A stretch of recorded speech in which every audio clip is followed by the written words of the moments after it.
सभी भक्तों का स्वागत है। अभी हम कीर्तन से स्टार्ट करेंगे। जय राधा माधव कुंज बिहारी, जय राधा माधव कुंज बिहारी, जय गोपीजन वल्लभ गिरिवर धारी, जय गोपीजन वल्लभ गिरिवर धारी, यशोदानंदन व्रज जनरंजन, यशोदानंदन व्रज जनरंजन, यमुना तीरा वनचारी, यमुना तीरा वनचारी,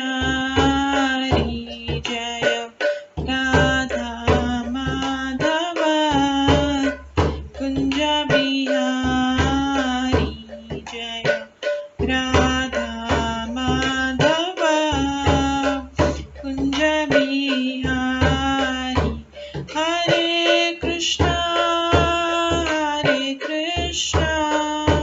कृष्णा कृष्णा हरे हरे, हरे राम राम राम हरे हरे, हरे कृष्णा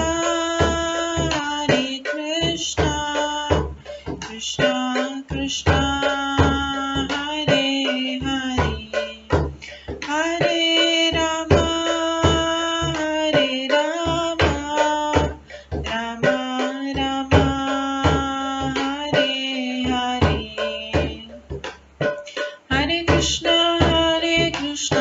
कृष्णा हरे हरे, हरे राम राम राम हरे हरे, हरे कृष्णा कृष्णा कृष्णा हरे हरे, हरे राम राम राम हरे हरे, हरे कृष्णा कृष्णा कृष्णा हरे हरे, हरे राम राम राम हरे हरे, हरे कृष्णा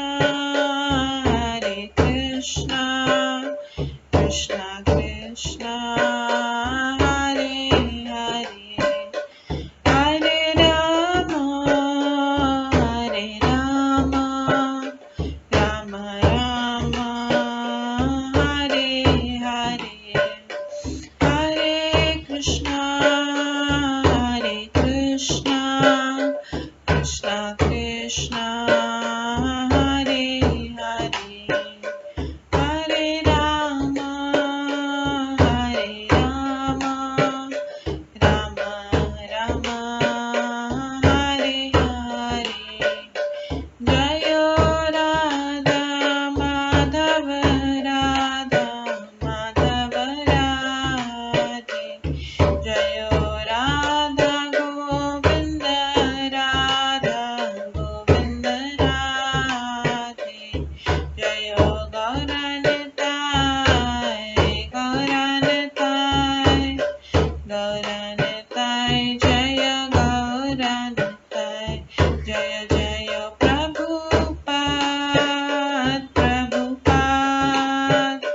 प्रभुपाद जय जय प्रभुपाद, जय जय गुरुदेव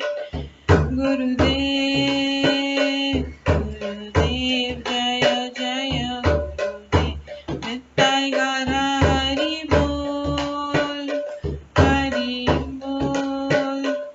हरि बोल निताय गौर हरि बोल, गौर प्रेमानंदे हरि हरि बोल।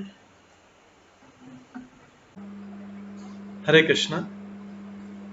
आज की इस क्लास में सभी भक्तों का स्वागत है। अभी मंगलाचरण से स्टार्ट करेंगे।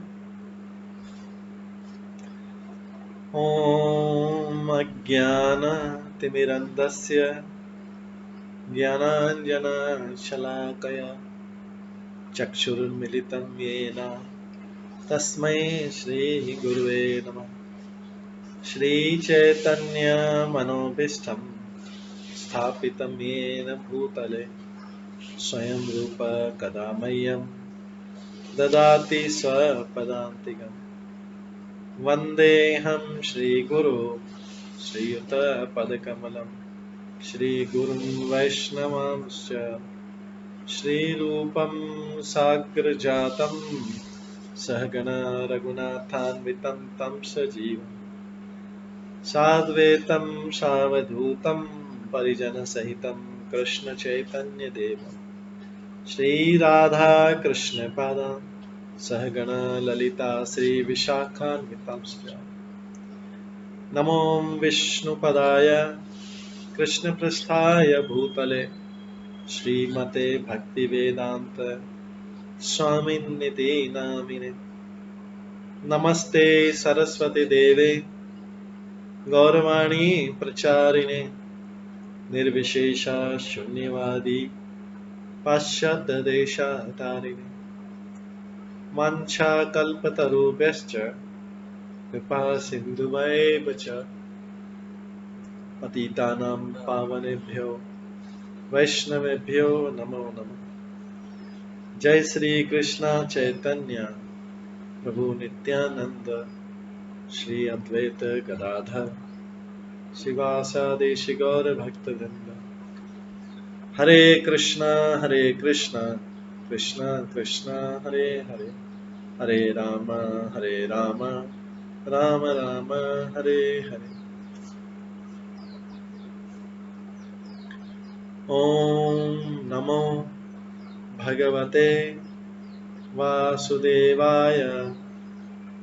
ओम नमो भगवते वासुदेवाय। ओम नमो भगवते वासुदेवाय। नारायणं नमस्कृत्य नरं चैव नरोत्तमं देवीं सरस्वतीं व्यासं ततो जयमुदीरयेत्। नष्टप्रायेषु भद्रेषु नित्यं भागवत सेवया भगवते उत्तम श्लोके भक्तिर्भवति नैष्ठिकी। कृष्णाय वासुदेवाय देवकी नंदनाय च नन्दगोपकुमाराय गोविन्दाय नमो नमः। सर्ववेदान्तसारमे श्रीभागवतम् इष्यते तद्रसामृतात् नान्यत्र स्याद्रति क्वचित्। आराध्यो भगवान् ब्रजेश तनयस्तनुधाम वृन्दावन रम्या काचिदुपासना व्रजवधूवर्गेण या कल्पिता।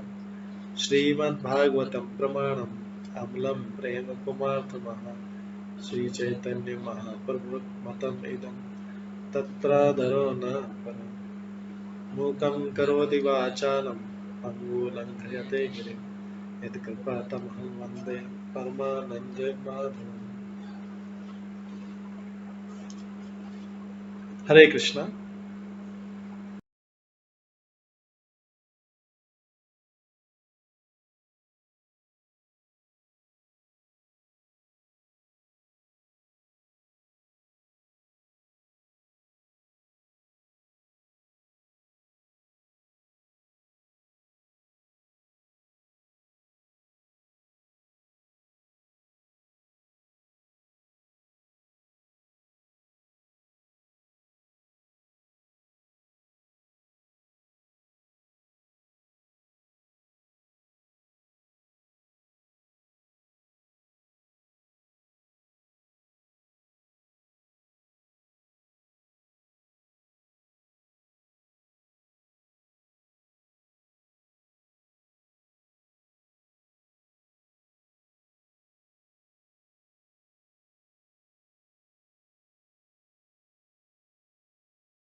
हरे कृष्णा।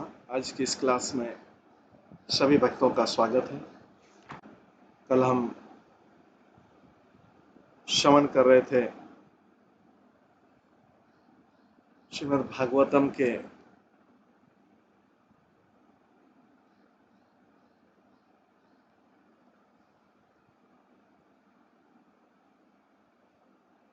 पहले स्कंद के 15वें अध्याय से।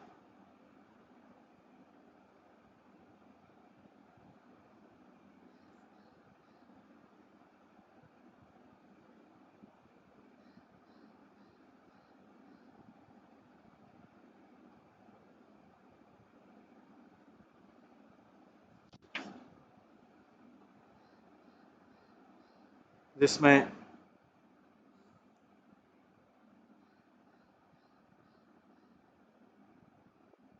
पांडवों की सामयिक निवृत्ति का वर्णन है। और इससे पहले जब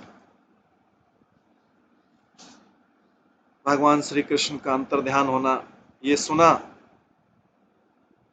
युधिष्ठिर महाराज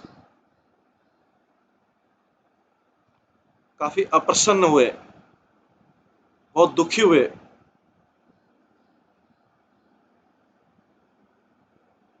क्योंकि हमने सुना अर्जुन ने जो 7 महीने से ज्यादा हो गए थे आए नहीं, तो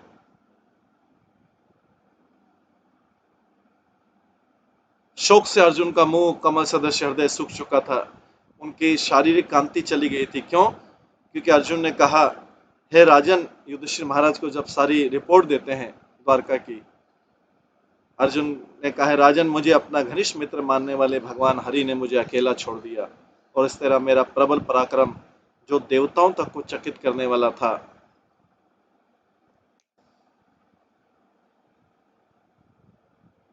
अब मुझ में नहीं रहा। भगवत गीता में हमने कल श्रवण किया था कि भगवत गीता में भगवान कहते हैं, कोई चाहे कितना भी शक्तिशाली संपत्ति, बल, सौंदर्य, ज्ञान तथा भौतिक मामलों में ऐश्वर्यवान क्यों न हो, उसे मेरी पूर्ण शक्ति का एक तुच्छ अंश स्वरूप समझ।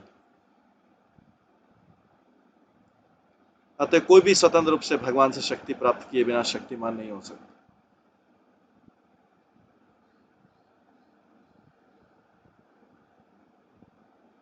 जब भगवान पृथ्वी पर अपने नित्य मुक्त पार्षदों के साथ अवतरित होते हैं, तो वे न केवल अपनी दिव्य शक्ति का प्रदर्शन करते हैं, अपितु वे अपने पार्षद भक्तों को अपना अवतारी संदेश पूरा करने के लिए आवश्यक शक्ति प्रदान करते हैं।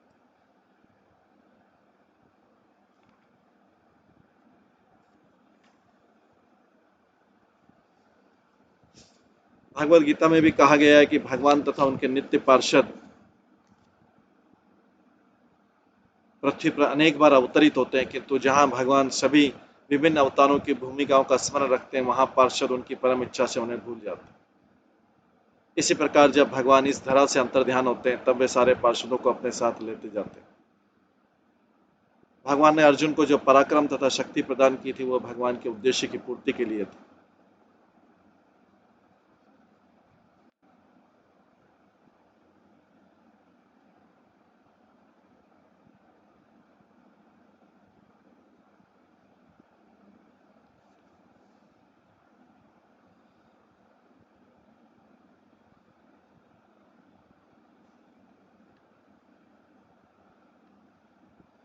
आज हम 8वें श्लोक से पढ़ेंगे, श्रीमद् भागवतम के पहले स्कंद के 15वें अध्याय के 8वें श्लोक से। अध्याय का नाम है पांडवों की सामयिक निवृत्ति,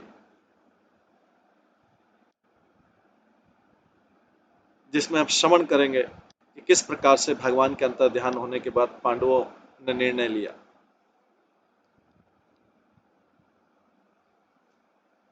अर्जुन याद कर रहे हैं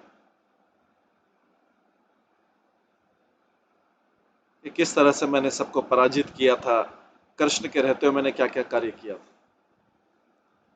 8वें श्लोक में आता है, यत सन्निधम उखांडवम अग्निदे अग्नेयदाम इंद्रम चष अमरगणम तरसा विजित्य लब्धा सभामय कृताद्भुत शिल्प माया दिग्गभ्यहन् नृपतयः बलिमध्वरेत्।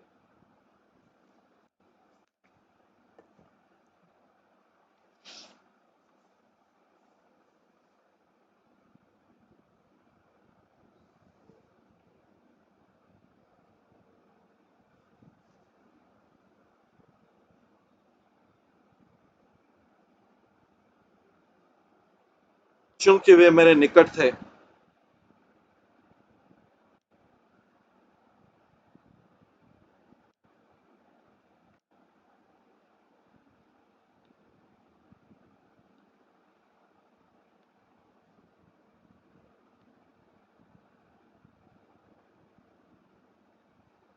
चूंकि वे मेरे निकट थे, अतः मेरे अत्यंत कौशल पूर्वक स्वर्ग के शक्तिशाली राजा इंद्रदेव को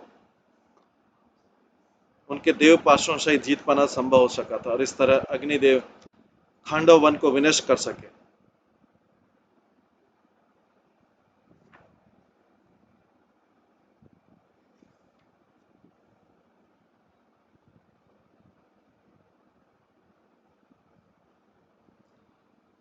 चूंकि वे मेरे निकट थे, अतः मेरे लिए अत्यंत कौशल पूर्वक स्वर्ग के शक्तिशाली राजा इंद्रदेव को उनके देव पार्षदों सहित जीत पाना संभव हो सका, और इस तरह अग्निदेव खांडव वन को विनष्ट कर सके।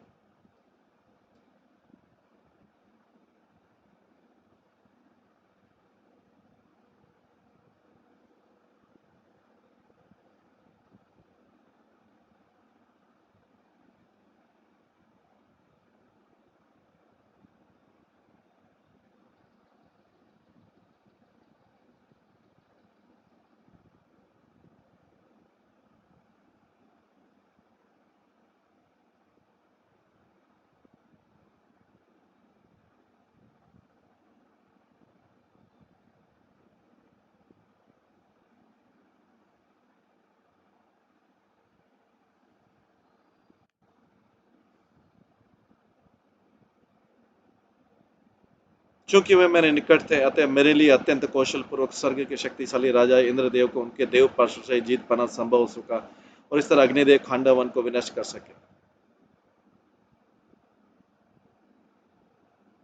तो ये घटना आती है जो हम आगे बताएंगे किस प्रकार से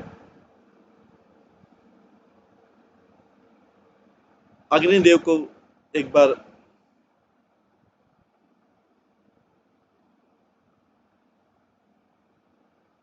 कुछ बीमारी थी, जिसके कारण उन्हें वन की औषधियां चाहिए थी, जो वन में जड़ी बूटियां रहती। अग्निदेव का भोजन अग्नि है, तो उन्होंने अपनी इच्छा व्यक्त की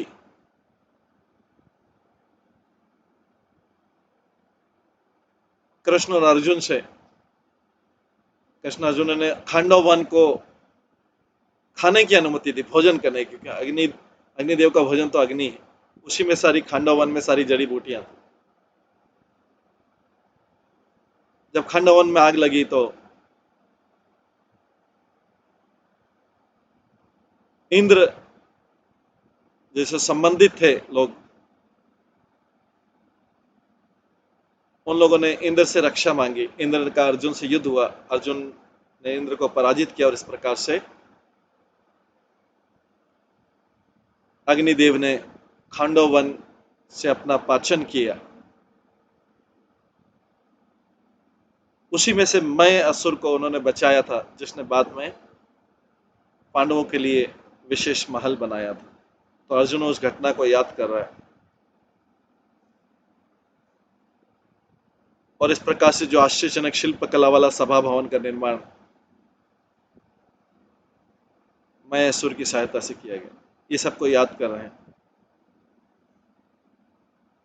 तो तात्पर्य बताते, मैं दानव खांडावन का निवासी था, किंतु जब खांडावन में आग लगा दी गई तो उसने अर्जुन से रक्षा की याचना की, अर्जुन ने उसकी जान बचाई। फलस्वरूप वो अत्यंत कृतज्ञ था मैं दानव, बदले में उसने पांडवों के लिए एक अद्भुत सभा भवन का निर्माण कर दिया, जिसके प्रति सभी देशों के राजकुमार अत्यंत आकर्षित थे।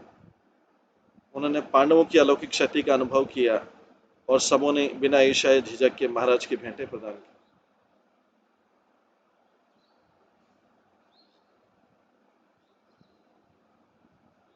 असुरों में भौतिक आश्चर्य उत्पन्न करने की अद्भुत तथा अलौकिक शक्ति पाई जाती। लेकिन वे सदैव समाज के लिए उपद्रवकारी तत्व होते हैं। आधुनिक असुर तो भौतिक विज्ञानी हैं जो समाज में उत्पात मचाने के लिए किसी न किसी भौतिक आश्चर्य को जन्म देते रहते हैं। उदाहरण, परमाणु हथियारों के निर्माण से मानव समाज में कुछ खलबली मची। मैं भी इसी तरह का भौतिकतावादी था और वो ऐसी आश्चर्यजनक वस्तुएं तैयार करना जानता था। फिर भी भगवान कृष्ण का उसका वध करना चाहते थे। जब अग्नि तथा भगवान कृष्ण का चक्र दोनों ही उसका पीछा कर रहे थे तो उसने अर्जुन जैसे भक्त की शरण ग्रहण की और जिसने भगवान श्री कृष्ण की क्रोधाग्नि से उसे बचा लिया।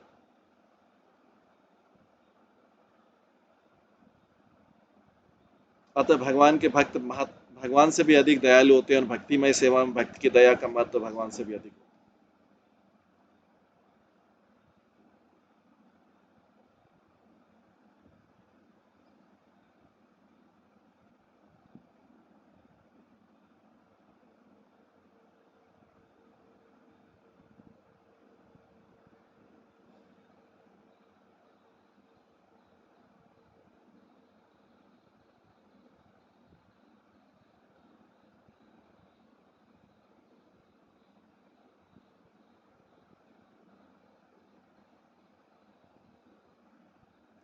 जब अग्नि तथा भगवान दोनों ने देखा कि असुरों को अर्जुन ने शरण दे रखी है, जब अग्नि तथा भगवान दोनों ने देखा कि असुर को अर्जुन ने शरण दे रखी है तो उन्होंने उसका पीछा करना बंद कर दिया।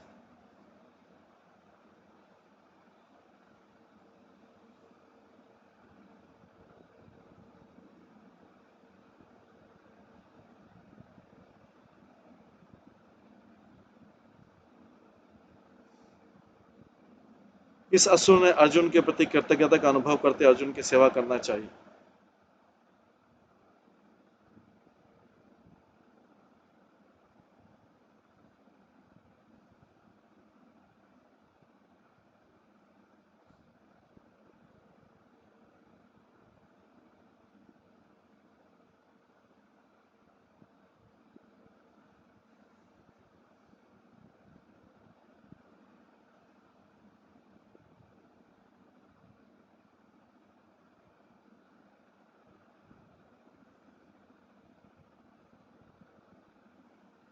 इस असुर ने अर्जुन के प्रति कृतज्ञता का अनुभव करते अर्जुन की सेवा करना चाहिए, लेकिन अर्जुन ने बदले में कुछ भी लेने से इनकार कर दिया।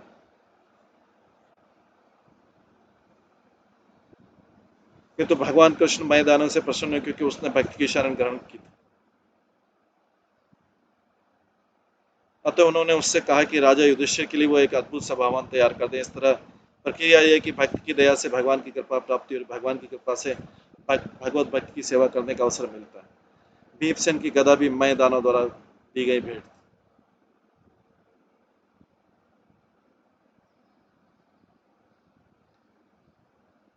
यत्तेजसान्रप्शिराङ्घ्रिमहन्मखाम् अर्थम् आर्यानुजो तव गजायुत्सत्त्ववीर्यः तेनाताप्रामथनाथ मखाय भूपा मतमो यतमो चिता तत् अनयन बलिम मध्वरे। 10,000 हाथियों की शक्ति रखने वाले आपके छोटे भाई ने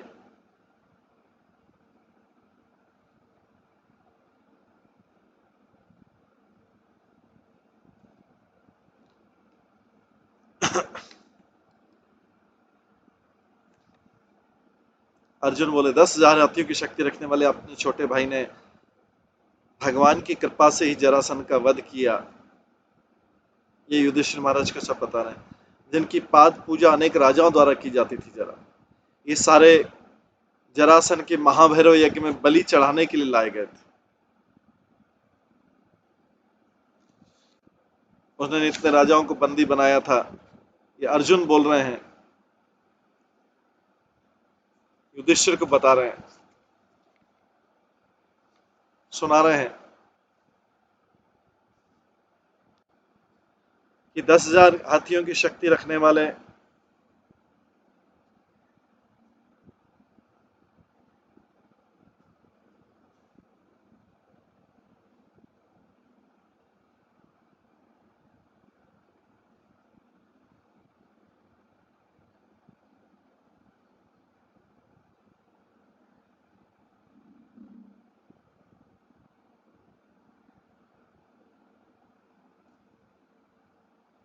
10,000 युद्धों की शक्ति रखने वाले आपके छोटे भाई ने भगवान की कृपा से जरासन का वध किया है, जिसकी पाद पूजा अनेक राजाओं द्वारा की जाती। ये सारे राजा जरासन के महाभैरव यज्ञ में बलि चढ़ाने के लिए लाए गए थे, किंतु उनको छुड़ा दिया गया। बाद में उन्होंने आपका आधिपत्य स्वीकार किया था।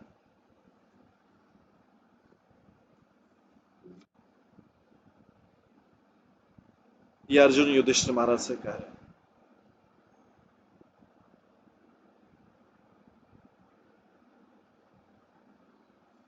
जरासन जो था मगध का अत्यंत शक्तिशाली राजा था।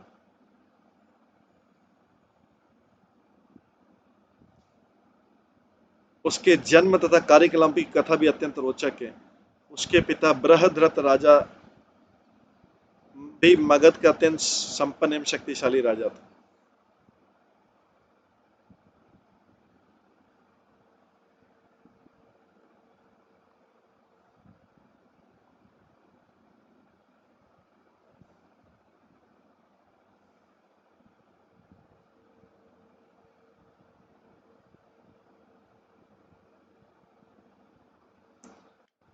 उसका पिता बृहद्रथ राजा भी मगध का अत्यंत संपन्न एवं शक्तिशाली राजा था। उसने काशी के राजा की 2 पुत्रियों से विवाह किया था, किंतु उसका कोई पुत्र नहीं था। दोनों पत्नियों से कोई पुत्र न होने से निराश होकर राजा अपनी दोनों पत्नियों के साथ जंगल में जाकर तपस्या करने लगा था।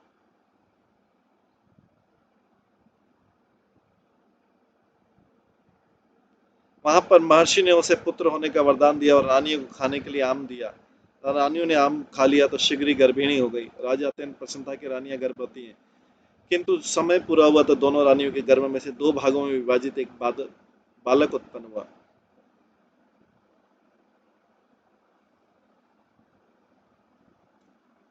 ये दोनों भाग जंगल में फेंक दिए गए। वहां एक महान असुरनी रहती थी।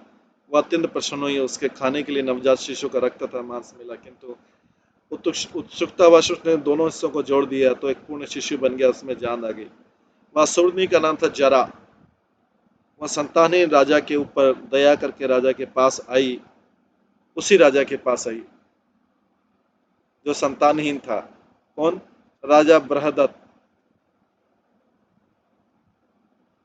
और उससे वो सुंदर बालक भेंट करके चली गई। राजा उस असुरनी से अत्यंत प्रसन्न हुआ और उसे इच्छित पुरस्कार मांगने के लिए कहा। राक्षसी ने इच्छा व्यक्त की इस बालक का नाम उसके नाम पर रखा जाए। इस तरह उस बालक का नाम जरासंध पड़ा, मतलब जरा नामक असुरी द्वारा जोड़ा गया।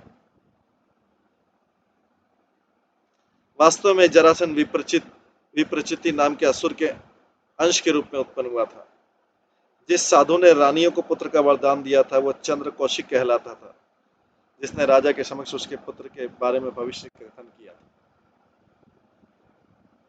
चूंकि जन्म से ही जरासंध में आसुरी गुण था तो स्वभावतः समस्त भूत प्रेतों के स्वामी शिवजी का महान भक्त बना। जिस प्रकार रावण शिवजी का महान भक्त था, उसी प्रकार जरासंध भी था। वो बंदी बनाए गए सारे राजाओं को महाभैरव के समक्ष बलि चढ़ाता था और इस तरह अपनी सैन्य शक्ति से उसने अनेक छोटे छोटे राजाओं को हराकर उन्हें बंदी बनाकर महाभैरव के समक्ष बलि चढ़ा दिया। महाभैरव या काल भैरव के अनेक भक्त बिहार प्रांत में पाए जाते हैं, जो पहले मगध कहलाता। जरासंध कृष्ण के मामा कंस का संबंधी था, अतः वो वास्तव में कंस का ससुर था। अतः कंस की मृत्यु के बाद वो कृष्ण का महान शत्रु बन गया और जरासंध तथा कृष्ण के बीच कई युद्ध हुए। भगवान कृष्ण उसका वध करना चाहते थे, किंतु वे ये भी चाहते थे कि लोग जरासंध के सैनिक के रूप जो लोग जरासंध के सैनिक के रूप में कार्य करें वे न मारे जाएं।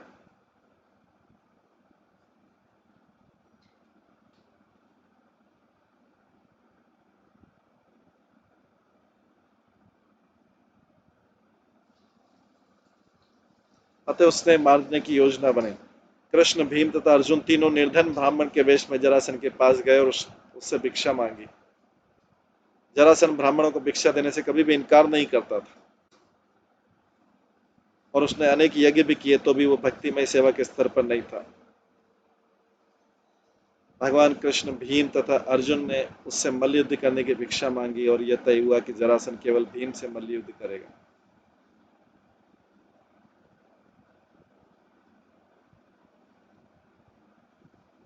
इस तरह वे सब जरासन के अतिथि तथा प्रतिद्वंदी भी थे। भीम तथा जरासन कई दिनों तक मल्लयुद्ध करते रहे। जब भीम हताश हो गया तो कृष्ण ने उसे संकेत किया कि बचपन में जरासन को जोड़ा गया था।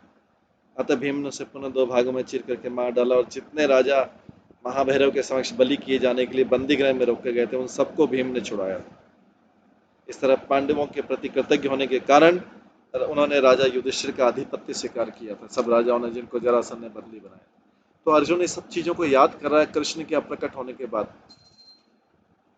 तो अर्जुन ये कहना चाह रहा है कि कृष्ण के होते हुए मेरे पास कितनी शक्ति थी, कृष्ण के होते हुए मेरे पास कितनी शक्ति थी, अब मैं कितना कांति विहीन हो गया हूं बिना कृष्ण के।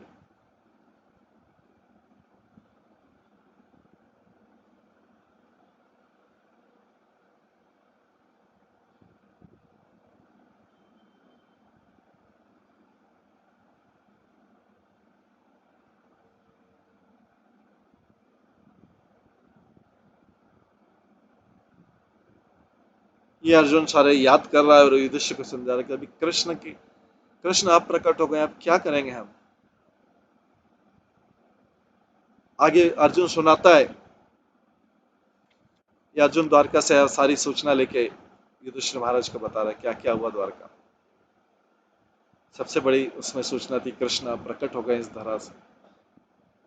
आगे बताता है, पत्न्या तवाधिमक प्रलाप्त महाभिषेका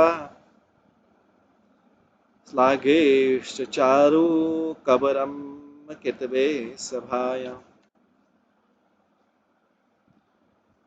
स्पष्टं विकीर्य पदयो पतितश्रुमुख्या यतत् स्त्रिया कृत अतीश विमित केशा।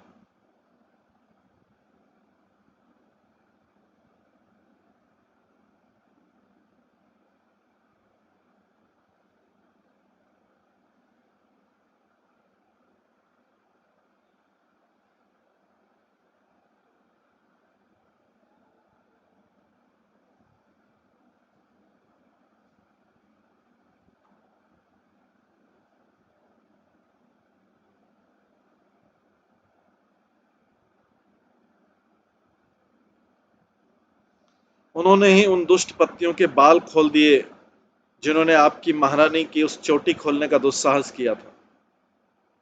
कृष्ण ने जब कोई स्त्री विधवा हो जाती है, उसका पति मर जाता है, तो वो उसी समय जब रोदन करते हैं तो सब लोग बाल खोल लेते हैं। ये प्राचीन काल की परंपरा थी कि उस समय जब रोते समय जो है सब लोग अपना बाल खोल के जोर जोर से रोते हैं। तो भगवान कृष्ण ने देखा कि ये भगवान कृष्ण को याद करा कि उनकी लीलाएं कैसी। उन्होंने द्रौपदी के बाल खींचे थे सभा में, भरी सभा में। जिन महारथी कौरव महाते के सामने द्रौपदी के एक बार केश खींचे थे दुशासन ने, कृष्ण ने कृष्ण ने अर्जुन के माध्यम से उन सबके बाल खुलवा दिए, उन सबके पतियों का वध कर दिया। जो उस कौरवों की सभा में बैठे हुए थे जिसमें द्रौपदी का अपमान हुआ था, द्रौपदी भगवान की भक्ति थी और पांडव लोग भगवान की भक्ति। उस द्रौपदी के उस अपमान के लिए भगवान कृष्ण ने महाभारत में उन सबका वध करवा दिया और सबके उनकी पत्नियों के बाल खुलवा दिए, मतलब सबको विधवा कर दी कौरवों की पत्नियों, जिन्होंने ये दृश्य देखा था। उन्होंने उन दुष्टों की पत्नियों के बाल खुलवा दिए जिन्होंने आपकी महारानी द्रौपदी की इस चोटी खोलने का दुस्साहस किया था। युधिष्ठिर से ये सुना रहे, युधिष्ठिर की महारानी, अर्जुन बोल रहे हैं, वैसे पांचों की महारानी थी, कि वो भगवान कृष्ण की कृपा से मैं ऐसा कर पाया था। जो महान राष्ट्रीय यज्ञ के अनुष्ठान के अवसर पर सुंदर रंग से सजाई तथा पवित्र की गई थी, उसको खुलवाया था, उसकी चोटी खुलवाई। उस समय में अपनी आंखों में आंसू बहकर भगवान कृष्ण के चरणों पर गिर पड़ी थी। तो तात्पर्य बोलते हैं कि राजा, ये प्रभुपाद बताते हैं, रानी द्रौपदी की चोटी अत्यंत सुंदर थी जिसे वो राष्ट्रीय के अवसर पर पवित्र किया गया था। किंतु जब वो दाव में हारी जा चुकी थी, दुशासन ने उसके महिमा मंडित केशों को छूकर उसका अपमान किया था। तब द्रौपदी भगवान कृष्ण के चरण कमलों पर गिर पड़ी थी। अतः भगवान कृष्ण ने निश्चय किया कि वे कुरुक्षेत्र के युद्ध के फलस्वरूप दुशासन तथा उसके दल वालों की सारी पत्नियों की केश खुलवा कर रहे।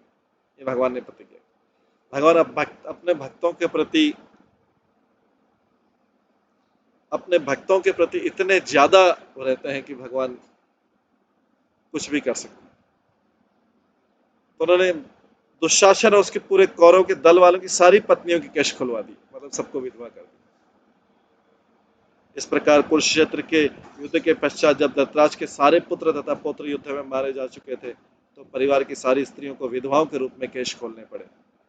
दूसरे शब्दों में दुशासन द्वारा भगवान के भक्त की महान भक्त का अपमान किए जाने से कुरुवंश की सारी स्त्रियां विधवा हो गई। तो जो केश खोलने की प्रथा ये कब से हुई कि जो स्त्री उस समय उसका पति मारा जाता है तो विधवा होती तो केश खोल लेती, और शोक व्यक्त करने की।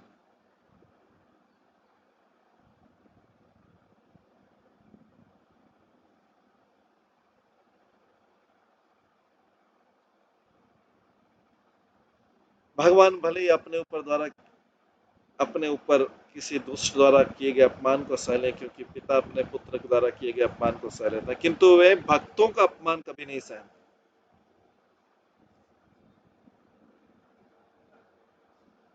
तो भगवान ने यहाँ पे द्रौपदी के लिए उस कुल का विनाश कर दिया।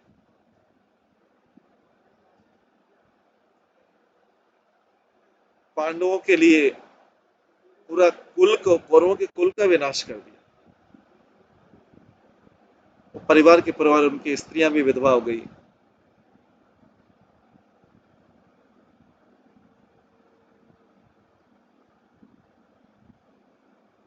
तो इसलिए भगवान अपने ऊपर किसी दुष्ट द्वारा किए गए अपमान को सहन कर लें, क्योंकि पिता अपने पुत्र के द्वारा किए गए अपमान को सहन कर सकता है। अगर पिता का अपमान उसका पुत्र कर देता है वो भी बड़ी बात है। संतान ने पिता का अपमान कर दिया, उसको एक बार फिर भी सहन कर सकता है, लेकिन भगवान जो है, भगवान अपने भक्तों का अपमान कभी नहीं सहन कर सकता।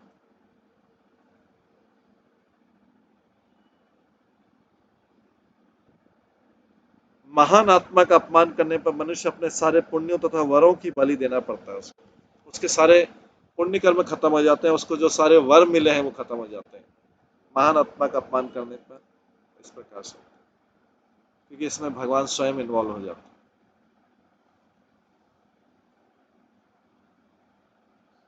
जैसे पुत्र या पुत्री जो है पिता का अपमान करते हैं, पिता एक बार सहन कर ले, लेकिन वही पुत्र पुत्री का बाहर कोई अपमान करता है तो माता पिता सहन नहीं कर पाते। बाहर कोई उन्हीं का कोई बाहर अपमान कर दे तो माता पिता सहन नहीं कर पाते। उसी प्रकार से कोई भगवान का अपमान करते तो भगवान एक बार हो सकता है सह लें, लेकिन उनकी संतान जो उनके भक्त हैं, वो भक्त को अपनी विशेष संतान मानते हैं। भक्तों का अपमान करने पर कभी भी नहीं सहते, भगवान उस कुल का विनाश कर देते।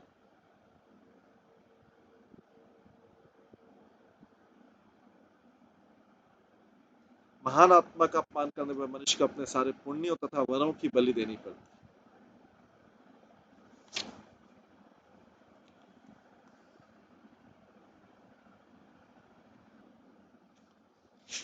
इसके पश्चात अर्जुन आ गया युधिष्ठिर महाराज से। ये अर्जुन द्वारका से आए, वहां सारी चीजें युधिष्ठिर महाराज को बताने क्या क्या वो द्वारका। इसके बाद अर्जुन कहते हैं, यो नो जुगोपने ते तुरंत कच्छा दुर्वाससहरि रचिता तयुतंग्र भुक्या शाकं शिष्टम उपयुज्यत त्रिलोकिम तृप्ताममस्त सलील विनिग्न संग। हमारे वनवास के समय 10,000 शिष्यों के साथ भोजन करने वाले दुर्वासा ऋषि मुनि ने हमें भयावह संकट में, अर्जुन याद दिला रहे युधिष्ठिर को, हमारे वनवास के समय 10,000 शिष्यों के साथ भोजन करने वाले दुर्वासा मुनि ने हमें भयावह संकट में डालने के लिए हमारे शत्रुओं के साथ मिलकर चाल चली। उस समय उन्होंने केवल जूठन ग्रहण करके हमें बचाया था। इस तरह उनके भोजन ग्रहण करने से नदी में स्नान करती मुनि मंडली ने अनुभव किया कि वो भोजन से पूर्ण रूप से संतुष्ट हो गई और तीनों लोग भी संतुष्ट हो गए।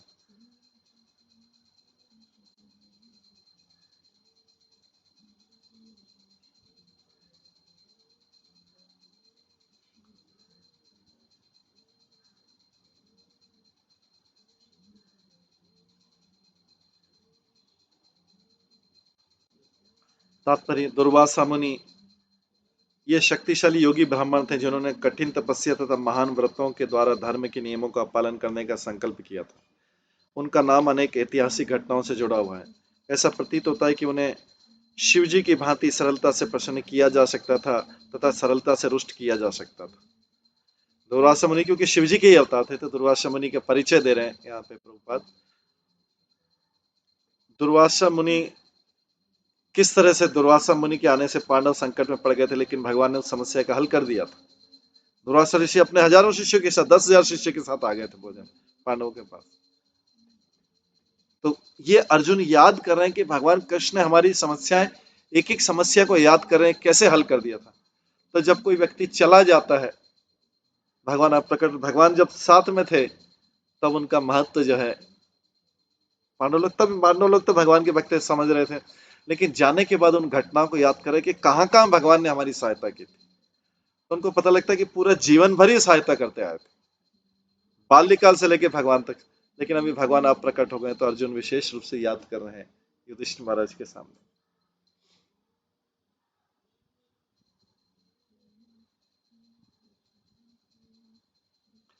दुर्वासा मुनि ये शक्तिशाली योगी ब्राह्मण थे जिन्होंने कठिन तपस्या तथा महान व्रतों के द्वारा धर्म के नियम का पालन करने का संकल्प किया था।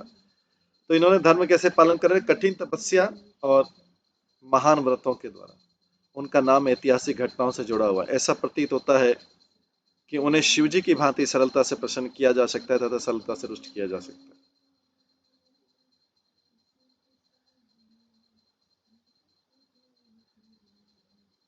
प्रसन्न होने पर वे सेवक का अपार शुभ कर सकते हैं और अप्रसन्न होने पर भारी विपदा उत्पन्न कर सकते हैं।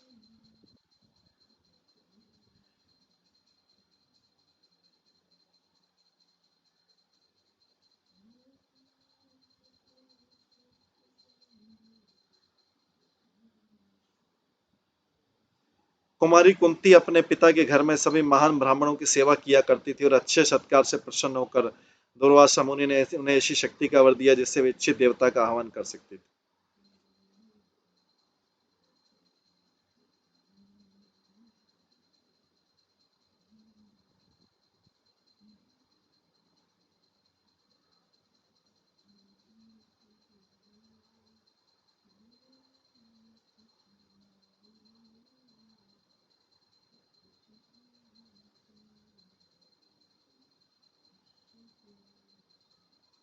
तो ऐसा समझा जाता है कि शिव जी के दुर्वासा मुनि शिव जी के अंश अवतार थे, अतः शीघ्र ही प्रसन्न या रुष्ट किए जा सकते थे।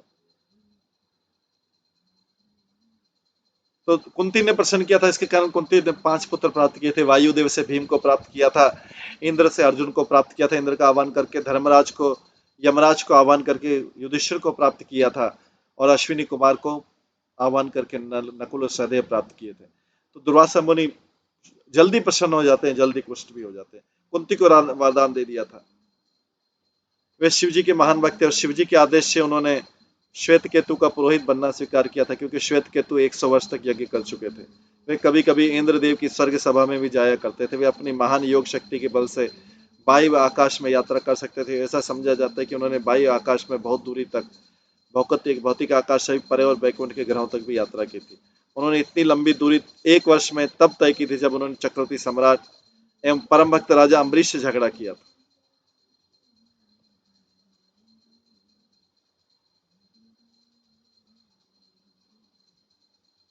अपनी योग शक्ति के बल पे से वो बाह्य आकाश मतलब वैकुंठ वाले आकाश में भी यात्रा कर सकते थे।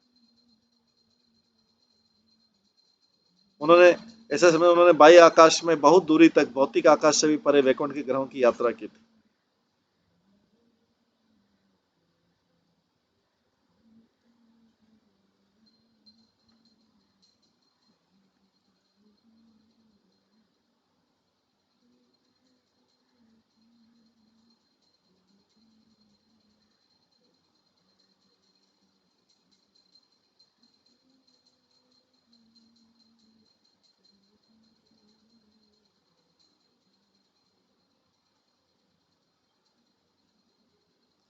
उनके लगभग 10,000 शिष्य थे। वह जहां कहीं जाते तथा जिन क्षत्रिय राजाओं के अतिथि बनते वहीं अपने बहुत से शिष्यों के साथ जाते थे।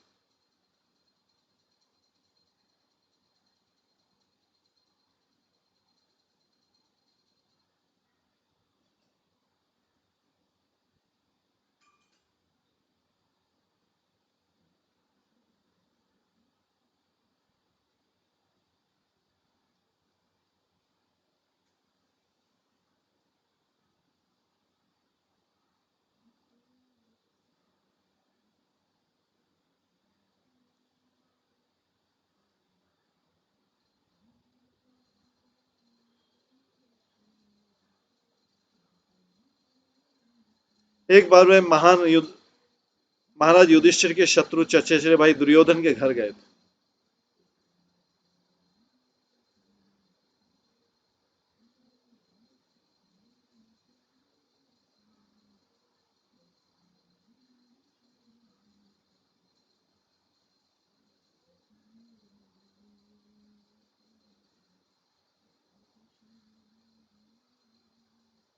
दुर्योधन इतना बुद्धिमान था कि वह समझे कि ब्राह्मणों को सब प्रकार से संतुष्ट करना चाहिए। ऐसा करने से उस महर्षि ने दुर्योधन को कुछ वरदान देना चाहा। दुर्योधन ने दुरासा ऋषि को प्रसन्न कर लिया था, खिला के भोजन करा।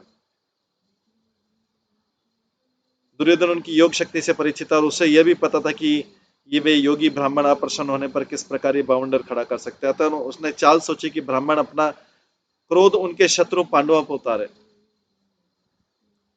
दुर्योधन ने एक चाल चली। दुर्योधन दुष्ट बुद्धि का था इसे। उसने सोचा कि मेरे यहाँ तो भोजन कर लिया और प्रसन्न भी हो गए, तो दुर्वासा ऋषि ने कुछ वरदान मांगा। तो दुर्योधन ने देखी क्या वरदान मांगा। दुर्वासा ने पूछा कि आप कुछ वरदान मांगिए। दुर्योधन दुष्ट बुद्धि का था, क्या वरदान मांगा। उसको पता था कि पांडव लोग अभी वनवास में, तो उसने सोचा कि मैं इनको पांडवों के वहां भोजन कराने भेजूंगा तो पांडवों के पास कुछ खिलाने के लिए होगा नहीं और वो पांडवों के ऊपर क्रोधित हो जाएंगे और वरदान देंगे। तो ये ईर्ष्या वाली बुद्धि जो है उसने इस तरीके से यूज की।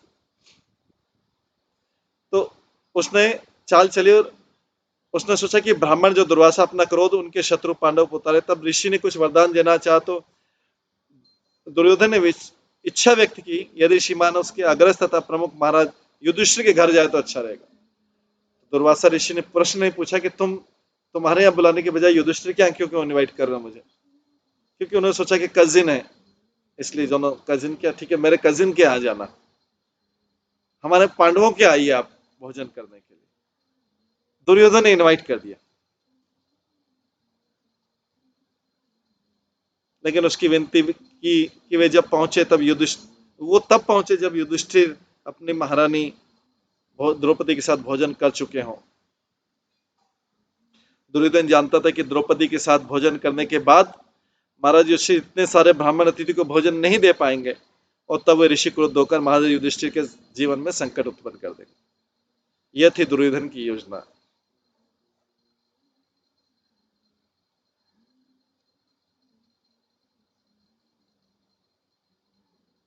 दुर्वासा मुनि ने प्रस्ताव को मान लिया और दुर्योधन की योजना के अनुसार ही वनवासी राजा के यहाँ उस समय पहुंचे जब राजा तथा द्रौपदी भोजन कर चुके थे। तब जाके दुर्वासा मुनि पूरा 10,000 शिष्यों को लेकर पहुंच गए। महाराज युधिष्ठिर के द्वार पहुंचते से युधिष्ठिर और पांडवों ने दुर्वासा ऋषि का स्वागत किया और राजा ने उनसे प्रार्थना की कि दोपहर का धार्मिक कर्तव्य जो है नदी के किनारे संपन्न करें, क्योंकि तब तक भोजन तैयार हो जाएगा। युधिष्ठिर महाराज के पास कुछ था नहीं, उन्होंने भोजन कर लिया था, पूरा खत्म था और वो तो वनवास में थे, वन में थे, कहां से भोजन अरेंज करते। तो सब कृष्ण की प्रशंसा के लिए युधिष्ठिर अर्जुन सारा याद कर रहे हैं कृष्ण की प्रशंसा के लिए कि जब कृष्ण थे तो क्या क्या घटनाएं हुई थी, किस तरह कृष्ण ने हमारी सारी समस्याओं का हल किया। एक एक समस्याओं को गिनवा रही है भगवान के प्रति ग्रेटफुलनेस कि भगवान आपने हमारे जीवन में कितनी समस्या आई और कितना एक को हल किया। भगवान इससे प्रसन्न होते कि व्यक्ति को याद है कि मैंने क्या क्या किया, कहाँ काम। तो ये तो कुछ मुख्य घटनाएं थी। वास्तव में पांडव तो बोले कि हमारा पूरा जीवन ही भगवान के कारण चल रहा था। ये तो कुछ मुख्य मुख्य घटनाएं थी जिनको याद करा। तो यहाँ पे जब आए दुर्वासा मुनि तो युधिष्ठिर महाराज और पांडव के पास कुछ नहीं था। उन्होंने दुर्वासा ऋषि से रिक्वेस्ट किया कि आप स्नान करके आइए, तब तक भोजन तैयार हो जाएगा। दुर्वासा अपने शिष्यों सहित इस नदी में स्नान करने गए और महाराज युधिष्ठिर अतिथियों के कारण बहुत चिंता करने लगे थे, क्योंकि अभी द्रौपदी ने नहीं खा लिया था। पहले उनको वरदान था कि जब तक द्रौपदी नहीं खाती थी, चाहे कितने भी अतिथि आ जाए, उन्हें भोजन दिया जा सकता था। द्रौपदी सबसे अंत में खाती थी। तब तक चाहे कितनी अतिथि क्यों ना आ जाए, उन्हें भोजन दिया जा सकता था। किंतु ऋषि तो दुर्योधन की योजना के अनुसार उस समय पहुंचे जो द्रौपदी भी भोजन कर चुकी। द्रौपदी को भी वरदान मिला हुआ था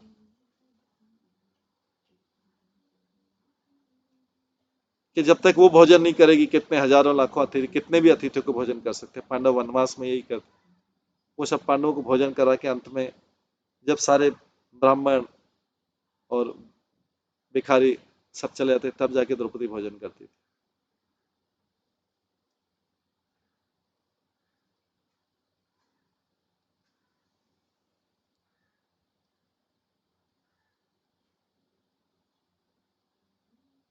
जब तक भक्तगण कठिनाई में होते हैं, तब उन्हें ध्यान मग्न होकर भगवान का स्मरण करने का अवसर प्राप्त होता है।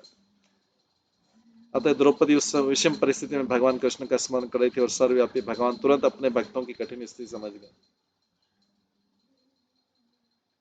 अतः वे वहां पर उपस्थित हुए। द्रौपदी से कहा, जितना भी भोजन बचा उसे ले आए। भगवान की बात सुनकर द्रौपदी अत्यंत खिन्न हुई। द्रौपदी एकदम दुखी हो गई, भोजन तो बचा ही नहीं, क्योंकि भोजन तो था ही नहीं और भगवान भोजन मांग रहे। भगवान उस समय आ गए, वो भी द्रौपदी से बोलते मेरे को भोजन लाओ। अरे वो तो अभी दुर्वासा मुनि तो चले गए हैं, वो 10,000 वो शिष्यों के साथ वापिस आएंगे, इतने में कृष्ण भी आ गए, बोले मुझे भोजन दो। द्रौपदी से बोलते हैं। तो भगवान तो सहायता करने के लिए आए थे, लेकिन भोजन मांग रहे थे, क्योंकि भोजन था नहीं, भगवान भोजन मांग रहे थे। उन्होंने भगवान से कहा, यदि वे न खा चुकी होती तो सूर्य द्वारा प्रदत्त रहस्यमय थाली से कितना ही भोजन दे सकती थी। सूर्य ने उनको रहस्यमय थाली दी थी वरदान में, द्रौपदी को उसकी भक्ति से प्रसन्न होकर, सूर्य भक्ति से प्रसन्न होकर। हालांकि सूर्य देवता है, लेकिन वो भी भक्तों की सहायता करते हैं। सूर्य ने को रहस्यमय थाली दी थी कि वे कितना भी भोजन दे सकती हैं, जब तक कि वो भोजन नहीं कर चुकी। लेकिन अभी तो भोजन कर चुकी थी। अतः जब अब संकट में उपस्थित थी, वे अपनी कठिनाई बताकर कृष्ण के सामने रोने लगी, जैसा कि ऐसे अवसर पर स्त्रियां करती हैं। किंतु भगवान ने द्रौपदी से रसोई के से पात्र, द्रौपदी से बोला, तुम पात्र लाओ। भगवान आए परीक्षा लेने के लिए, सहायता करने के लिए। द्रौपदी से बोला, अच्छा तुम पात्र लाओ जिसमें तुमने खा लिया, जिससे वो देख सके कि उनमें कहीं कोई भोजन का कण तो नहीं लगा रह गया। द्रौपदी के ऐसा करने पर भगवान ने देखा कि वो पात्र में एक शाक का छोटा सा कण लगा हुआ, छोटा सा, धोने के बाद एक शाक का कण लगा। भगवान ने तत्क्षण उस शाक के छोटे से कण को खा लिया। उसके बाद भगवान ने द्रौपदी से कहा कि आप दुर्वासा समेत सारे अतिथियों को बुलाओ। ठीक है, मैं देखता हूं। तो जब भगवान ने वो कण शाक का छोटा सा खाया, तो क्योंकि भगवान ने खा लिया तो पूरे ब्रह्मांड ने खा लिया। भगवान ने खा लिया। भगवान सिस्टम, भगवान तुष्ट हो गए तो जगत तुष्ट है, ईश्वर तुष्ट है, जगत तुष्ट है। अगर भगवान तुष्ट है तो सारा जगत तुष्ट है, और भगवान तुष्ट नहीं है और सारे जगत में अलग अलग व्यक्ति को तुष्ट करने का प्रयास किया जाएगा, तो वो कभी भी सफल नहीं हो पाएगा। हर एक को अलग अलग तुष्ट करने का प्रयास किया जा रहा है।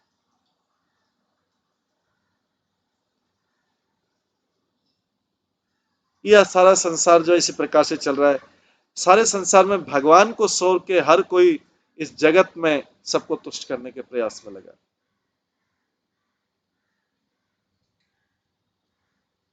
सारा प्रयास हर बार व्यर्थ चला जाता है, क्योंकि एक को संतुष्ट करते हैं, दूसरा दुखी, दूसरा संतुष्ट करते हैं, तीसरा करते हैं, चौथा।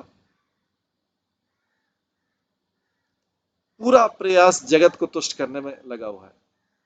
हर कोई व्यक्ति अपने मित्रों को, संबंधियों को, रिश्तेदारों को, संतानों को अलग अलग तरीके से तुष्ट करने का प्रयास, केवल भगवान को छोड़ के। और सारा प्रयास ही भगवान की कीमत पे होता है, तो भगवान तो असंतुष्ट हो जाते हैं। भगवान को तो एक्सक्लूसिविटी चाहिए। भगवान बोलते हैं, सर्वधर्मान परित्यज्य माम एकम शरणम व्रज। तो मनुष्य भूल जाता है कि इन सबको तुष्ट करने के प्रयास में मैंने भगवान को तो तुष्ट किया ही नहीं, या भगवान को तुष्ट करना रह गया, टाइम ही नहीं, समय नहीं मिला आज भगवान को तुष्ट करने का, मैं जगत को तुष्ट करने लग गया।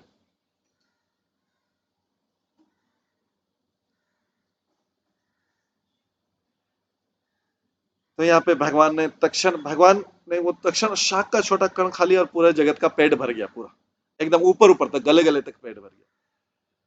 तो अभी भगवान ने बोला जाओ बुलाओ अभी दुर्वासा सारे।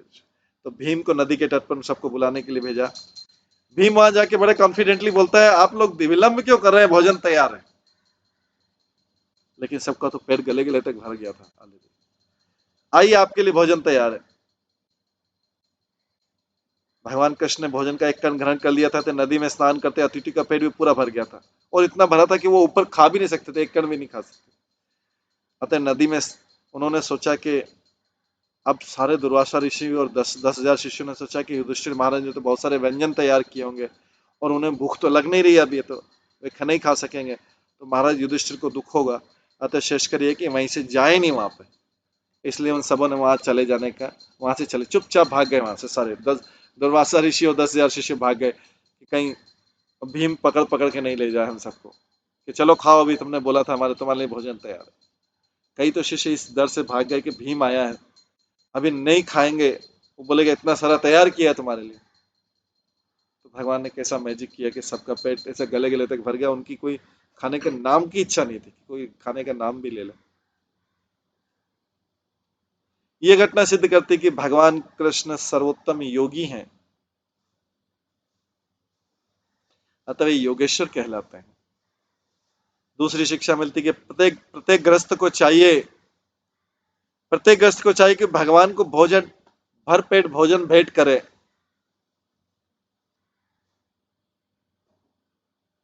लेकिन प्रेम पूर्वक और भक्ति के साथ में करे। इसका फल ये होगा कि हर व्यक्ति संतुष्ट हो जाएगा, भले ही 10,000 अतिथि क्यों ना हो, क्योंकि भगवान संतुष्ट हैं तो जगत तुष्ट।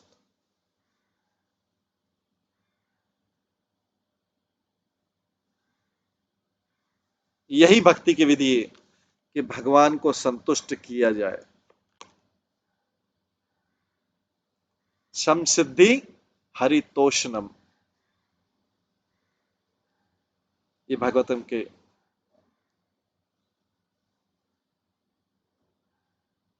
पहले स्कंद में ही आता है। सम सिद्धि है, जीवन का उद्देश्य केवल भगवान की तुष्टि होना चाहिए, सारा जगत को तुष्ट किया जा सकता है, और भगवान को तुष्ट नहीं किया जाए तो सारा जगत तो असंतुष्ट रहेगा। ये फॉर्मूला है जो भगवान के शुद्ध भक्तों को पता है, ये फॉर्मूला भगवान के शुद्ध भक्तों को ये फॉर्मूला पता है। इस प्रकार से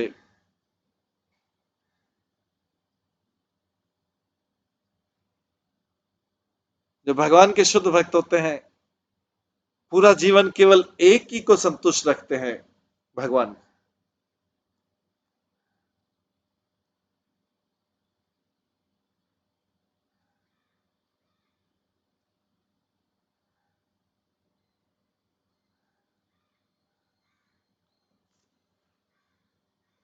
इस प्रकार से ये अर्जुन जो है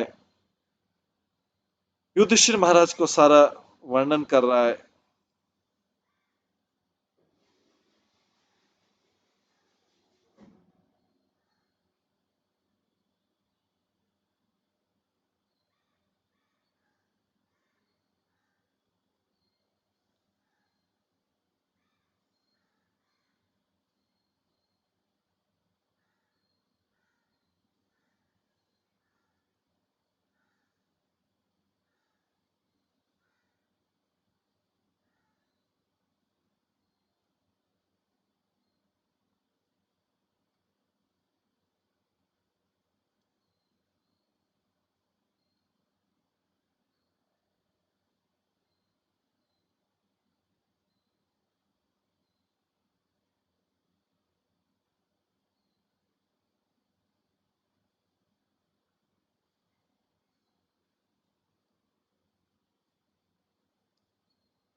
इस प्रकार से इस भागवतम में अभी अर्जुन और भी भगवान कृष्ण की महिमा का वर्णन करेगा कि उनके साथ क्या क्या घटनाएं, किस तरीके से भगवान कृष्ण ने उनको सारी घटनाओं में सब में साथ दिया। ये तो कुछ इंपॉर्टेंट घटनाओं को बता रहा है।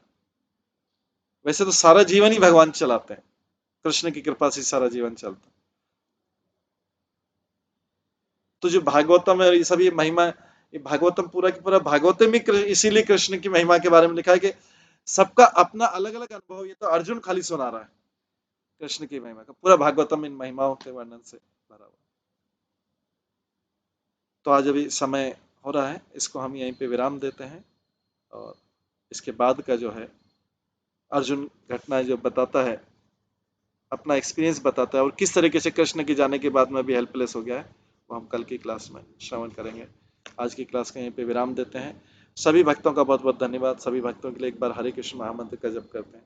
हरे कृष्णा कृष्णा कृष्णा हरे हरे, हरे राम राम राम हरे। श्रीमद् भागवतम महापुराण की जय। श्रील प्रभुपाद की जय। सभी भक्तगणों की जय। हरे कृष्ण।